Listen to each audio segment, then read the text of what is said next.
Hi friends, নতুন আরেকটি recipe নিয়ে তোমাদের সামনে চলে এলাম। তো কেমন আছো আমার বন্ধুরা? ভালো আছো তো?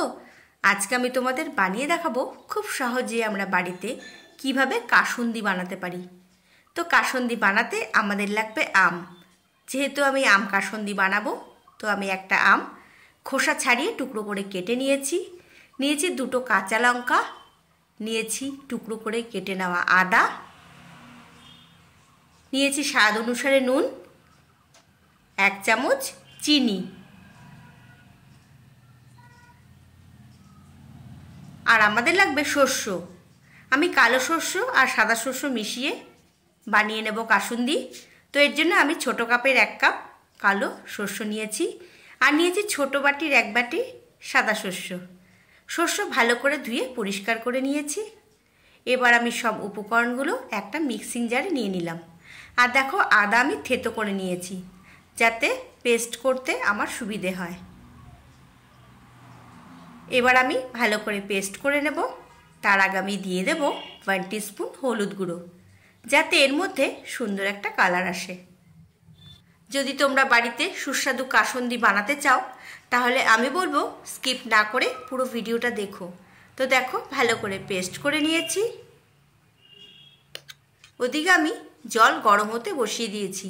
একটা প্যানে দিয়ে দিলাম পরিমাণ মতো জল ভালো করে ফুটিয়ে নিতে হবে। জল ভালো করে ফুটিয়ে নেওয়ার পর কিছুটা জল আমি এর থেকে কমিয়ে রাখবো। পাতলা বা ঘন তোমরা তোমাদের পছন্দ মতো করতে পারো।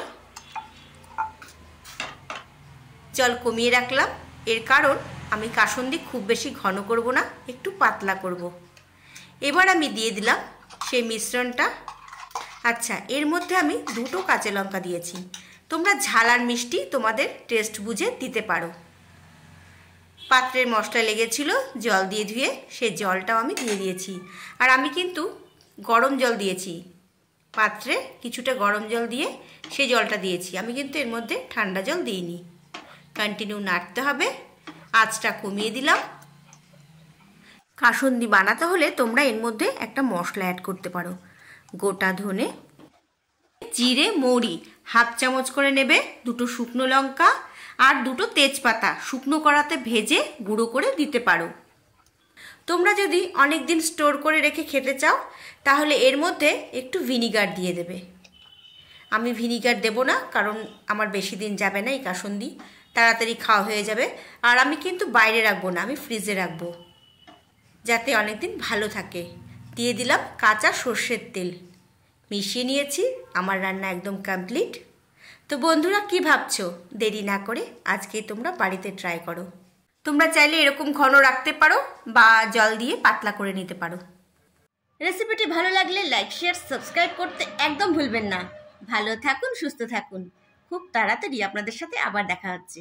ততক্ষণের জন্যে বাই, লাভ ইউ অল।